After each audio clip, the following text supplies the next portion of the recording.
وہ رسول اللہ کے پاس آئیں. کس کے پاس آئیں؟ ان کے شوہر نے حاتم نبی، ان کے شوہر تھے، انہوں نے باہر سے آئے اور خولہ بنت سالبہ نماز پڑھ رہی تھی. سلام پھیرا تو انہوں نے آواز دی ادھر میری بات سنو. ان کا 2 رکعتیں رہ گئی ہیں میں فارغ ہو کے آتی ہوں. ان کا نہیں پہلے میری بات سن. اس نے کہا نہیں میں نماز پڑھ رہی ہوں. ان کا میری گل سن پہلے. اس بات پر جھگڑا ہو گیا ان کا. خولہ بنت سالبہ کو ان کے شوہر نے طلاق دے دی، زہار کیا. کیا کیا؟ یہ بھی مسئلہ ذرا سن لیں آپ کی یاد میں. طلاق کی 3 قسمیں ہیں اور یہ 4تھی قسم ہے طلاق کی، جس میں کھانا کھلانا ہوتا ہے. یہ تماشا لگایا ہوا ہے، طلاق دے کر بھی کہتے ہیں 60 بندوں کو کھانا کھلا دو. کھانا اس مسئلے میں کھلاتے ہیں جو میں ابھی آپ کی خدمت میں تلاوت کرنے لگا ہوں. سورہ مجادلہ، قد سمع اللہ قول التی تجادلک فی زوجہا وتشتکی الی اللہ واللہ یسمع تحاورکما. خولہ بنت سالبہ سے اس کے شوہر نے کہا جا پھر تو مجھ پر میری ماں کی پیٹھ کی طرح ہے، جا مجھ پر تو میری ماں کے سینے کی طرح ہے. یہ بات کیا تھی غصے میں آ کر. اب زمانہ جاہلیت میں یہ بھی طلاق کی ایک قسم تھی کہ یہ جملہ کہہ دیا تو طلاق ہو جاتی. حضرت خولہ آئی رسول اللہ کے پاس، یا رسول اللہ صلی اللہ علیہ وسلم میرے شوہر نے تو مجھے یہ کہہ دیا ہے، اب میں کیا کروں؟ میرے چھوٹے چھوٹے بچے ہیں. جب میرے نکاح ہوا تھا، میری شادی، میرے ابا جی نے ایک باغ دیا تھا مجھے، تو میرا شوہر جو ہے وہ باغ بھی بیچ کے کھا گیا. اب یہ بچے اگر میں اپنے پاس رکھتی ہوں تو بھوکے مر جائیں گے، اور اگر شوہر کو دیتی ہوں تو وہ تو لاپرواہ ہے، وہ بھی بچے ضائع کر دے گا. تو یا رسول اللہ کوئی مہربانی کرے. حضور نے فرمایا کہ خولہ تمہارا دستور ہے، تمہارا قانون ہے، طلاق ہو گئی ہے.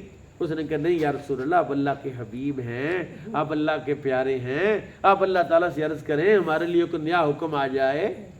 حضور پھر کہہ دیتے نہیں نہیں میں کیا کہوں، یہ دستور ہے، قانون ہے، اور طلاق ہو گئی. اب بار بار وہ کہتی، حضور بار بار اس کو جواب دیتے. اللہ نے جبریل کو بھیجا، فرمایا جاؤ میرے محبوب سے کہو قد سمع اللہ قول التی تجادلک فی زوجہا. تحقیق سن لیا اللہ نے اس عورت کی بات کو جو آپ سے اپنے شوہر کے بارے میں لڑ رہی تھی، جھگڑ رہی. تجادلک فی زوجہا وتشتکی الی اللہ واللہ یسمع تحاورکما. اللہ تم دونوں کی بات سن رہا تھا اور اللہ نے آسانی کر دی ہے. خولہ بنت سالبہ کی وجہ سے یہ 60 مسکینوں کو کھانا کھلا دے یہ اس کا شوہر تو یہ اس پر حلال ہو جائے گی. اگر کھانا نہیں کھلا سکتا تو 60 روزے رکھ لے، یہ اس پر حلال ہو جائے گی. اور اگر 60 روزے نہیں رکھ سکتے غلام آزاد کر دے من قبل یہ تماسا، ہاتھ لگانے سے پہلے، تو یہ اس پر حلال ہو جائے گی. یہ حکم حضرت سیدہ خولہ بنت سالبہ کی وجہ سے نازل ہوا. پوری صحابہ کی جماعت اس مائی کی عزت کرتی تھی. سبحان اللہ. جہاں مائی ملتی نا تو کہتے السلام علیکم اماں جی. فاروق اعظم خلیفہ وقت تھے، امیر المومنین تھے، حضرت خالد بن ولید، حضرت سعد بن ابی وقاص، بڑے بڑے جرنیل صحابہ ساتھ تھے. سرحدوں پر جنگیں شروع ہیں اور لڑائی اور تنازع جو ہو رہا ہے، اور یہ کسی میٹنگ کے لیے اکٹھے ہوئے. ادھر سے خولہ بنت سالبہ آ گئی، وہ عمر ادھر آ. حضرت فاروق اعظم کا ہاتھ پکڑا. وہ مسافہ کرتی تھی. مسافہ زمانہ مصطفیٰ میں جو بوڑھی عمر سیدھا عورتیں ہیں، مائیاں ہیں، دادیاں ہیں، وہ باقاعدہ مسافہ بھی کرتی تھی، ہاتھ ملاتی تھی. تو حضرت عمر فاروق نے مسافہ کیا، اس نے ہاتھ پکڑ لی. اس نے کہا ادھر آ میری بات سن. جی.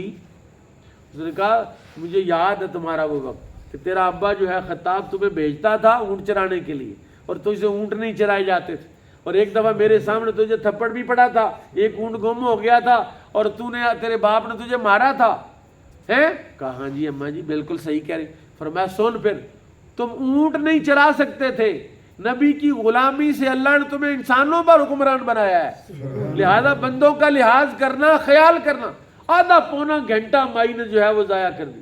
ادھر سے خالد بن ولید نے کہا قبلہ کیا کر رہے ہیں آپ، ابھی ہم نے جانا ہے، واپس پہنچنا ہے، اور ہائی کمان کا جو اجلاس ہے، تو آپ اس مائی کو لے کر گھنٹہ ہو گیا سنتے جا رہے ہیں.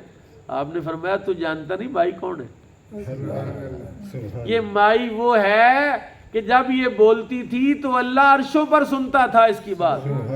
تو میں جب اللہ اس کی بات سنتا اور اللہ اس کی تائید میں کہتا قد سمع اللہ قول التی تجادلک فی زوجہا، اللہ جب اس کی بات کو سنتا ہے، عمر کون ہوتا ہے اس کی بات نہ سنے؟ سبحان اللہ۔ یہ مائی تو مجھے سارا دن بھی باتیں سناتی رہے گی تو میں سنتا رہوں گا۔ یہ مائی بختوں والی ہے، اس کی وجہ سے امت کو ایک آسانی ملی ہے، سبحان اللہ۔ کفارہ زہار ملا ہے اور زہار کا الگ سے حکم ملا ہے۔